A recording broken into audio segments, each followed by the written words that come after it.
Have you ever felt that sharing too much with your family sometimes does more harm than good? As we get older, there's a natural tendency to want to be open and honest with our loved ones, believing that full transparency is always the best approach. But the truth is, some things are better kept private. Not out of secrecy, but out of wisdom. Not everything needs to be shared, and in some cases, keeping certain matters to yourself can protect both your peace of mind and your relationships. In this video, we're diving into 5 things you may want to keep to yourself after 65. These are not about deception or shutting people out, but rather about maintaining independence, avoiding unnecessary stress, and ensuring that your personal boundaries are respected. You might be surprised by how much peace can come from keeping a few select matters private. Stay tuned until the end because understanding these 5 things could change the way you interact with your family, giving you more freedom and clarity in your later years. Now let's get started.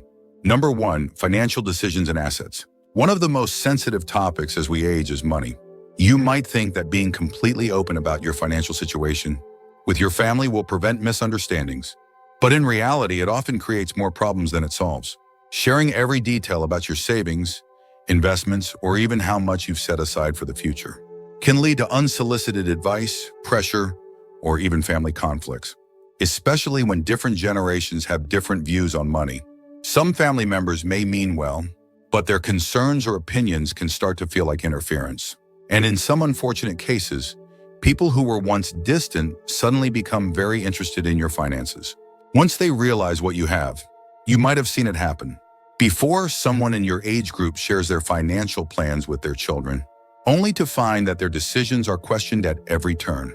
Maybe you've seen a friend deal with constant pressure about how they should spend their money, whether it's being told they should downsize, invest differently, or set aside more for grandchildren.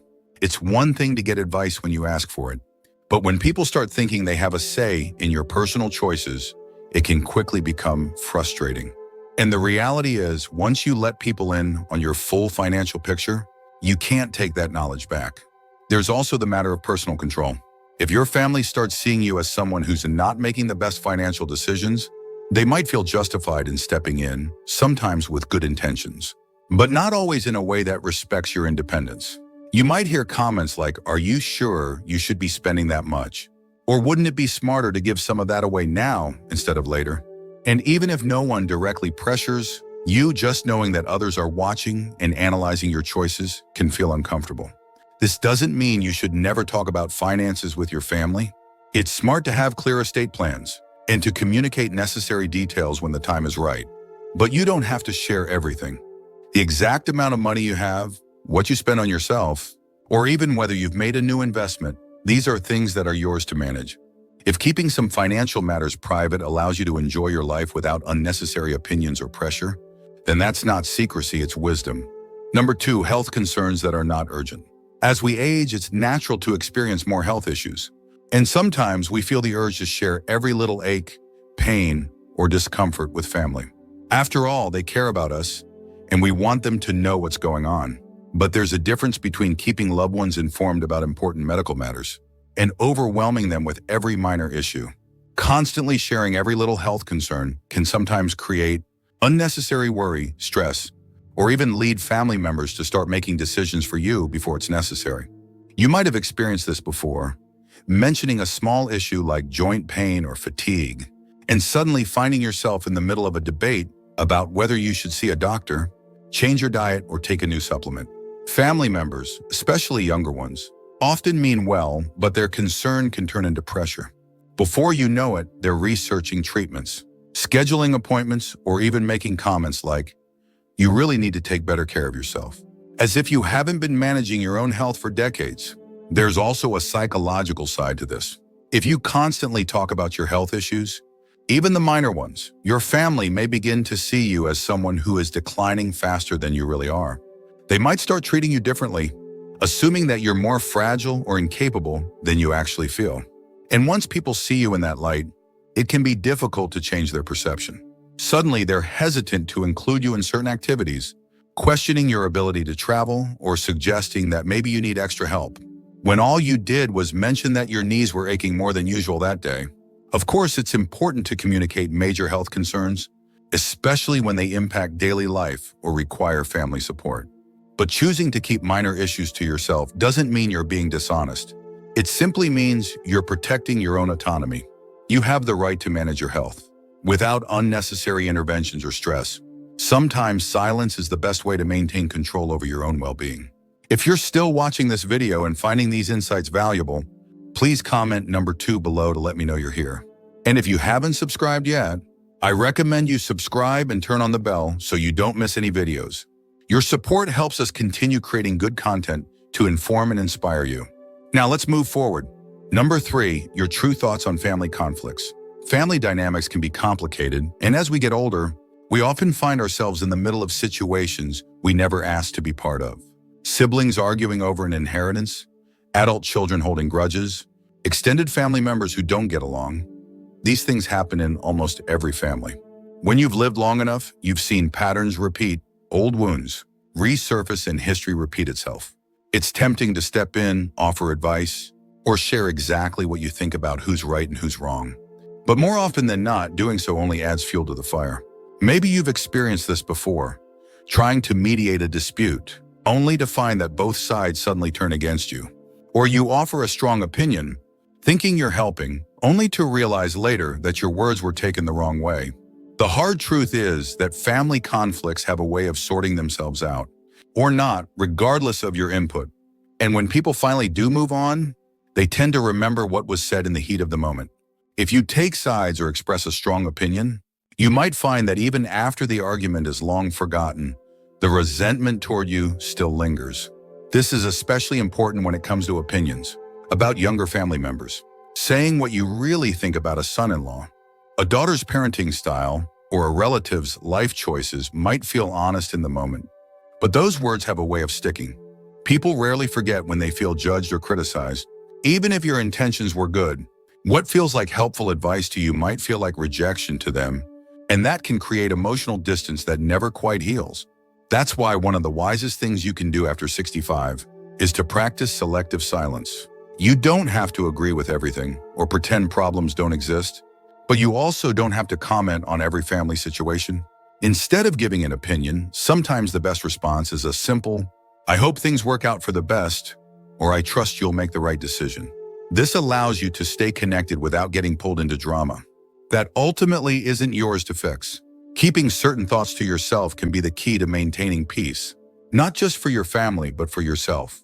Number 4, your regrets about the past. As the years go by, it's natural to reflect on the past, on choices made, opportunities missed, and paths not taken. Regret is something that everyone experiences in one way or another, but that doesn't mean it always needs to be shared, especially with family. You might feel the urge to talk about things you wish you had done differently, whether it's how you handled your career, how you raised your children, or decisions that shaped your life. But what you see as honesty or self-reflection can sometimes be misinterpreted by those closest to you. When parents or grandparents express regret about the past, children often take it personally. If you mention that you wish you had spent less time working and more time with family, your children might hear, "I wasn't a good enough parent." If you say you regret not moving to a different city or pursuing a different dream, they might take it as an indirect way of saying your life with them wasn't fulfilling. Even if that's not what you meant, those words can linger and create unnecessary guilt or resentment. The same goes for regrets about relationships. Talking about a past love, even in a harmless way, can make your spouse or family members feel like they were a second choice. Even reflecting on friendships that drifted apart or opportunities that slipped away can shift the way people see you. Instead of remembering the strong, resilient person they've always known, they might start seeing you as someone who is stuck in the past. That's why some regrets are best kept to yourself. It's okay to think about them, to process them, and even to learn from them. But dwelling on them in front of family doesn't change what's already happened. More often than not, it only places a burden on those who love you. The past can't be rewritten, but the way you carry it forward is entirely up to you. If you're still watching this video and finding these insights valuable, please comment number 4 below to let me know you're here. And if you haven't subscribed yet, I recommend you subscribe and turn on the bell so you don't miss any videos. Your support helps us continue creating good content to inform and inspire you. Now let's move forward. Number 5, the full extent of your financial situation. Money is one of the most complicated topics in any family. It can bring people together, but it can also create tension, misunderstandings, and even conflict. As you get older, you may feel the need to share more details about your financial situation with your family, whether it's how much you've saved, what you plan to leave behind, or even financial struggles you're facing. While there are some cases where it makes sense to discuss certain financial matters, being too open about money can sometimes do more harm than good. One of the biggest risks of revealing too much about your finances is that it can change how people treat you. If your family knows you have a comfortable amount saved, you may find that some relatives start looking at you differently, perhaps even expecting financial help or subtly hinting at what they hope to inherit. On the other hand, if you reveal that you're struggling, you might find that your loved ones start worrying about you too much or, in some cases, even questioning your financial decisions. Either way, money has a way of shifting relationships, and once that happens, it's hard to undo. There's also the issue of independence. As you get older, the more your family knows about your finances, the more they may feel entitled to give you financial advice, whether you ask for it or not. Some might even start making decisions on your behalf, thinking they're helping when, in reality, they're taking away your ability to manage your own affairs. You might suddenly find yourself being told where you should live, how you should spend, or what's best for you, all because you share details that, in hindsight, might have been better kept private. Of course, this doesn't mean you should keep everything secret. If you have a trusted person, such as a financial advisor or an executor for your estate, it's wise to have your plans documented properly. But outside of that, the best approach is often to share only what is absolutely necessary and nothing more. Keeping certain details to yourself allows you to maintain control over your own financial future, while avoiding unnecessary stress, tension, or unwanted advice. If you've ever noticed how discussions about money can change the way people interact, you already understand why this is one of the most important things to be mindful of. In the end, your finances are yours to manage, and keeping some details private ensures that your relationships with your family remain built on love and respect rather than financial expectations. Final thoughts. As we wrap up this video, take a moment to reflect on the 5 things we've discussed. Keeping certain things private isn't about being secretive or distant.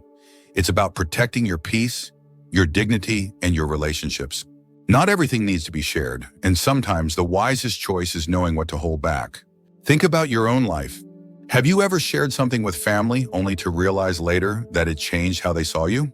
Or maybe you've held back from saying something and realized later that it was the right decision. Wisdom often comes from experience, and as we grow older, we learn that some things are best kept to ourselves.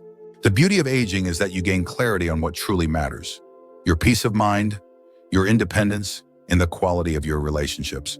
Being selective with what you share allows you to maintain control over your own life while keeping your connections strong.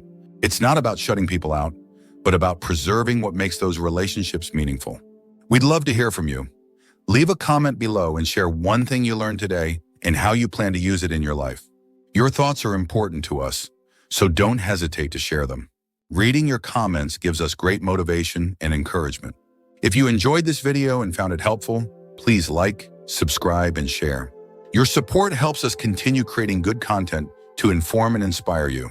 Thanks for watching, and we look forward to seeing you in the next video.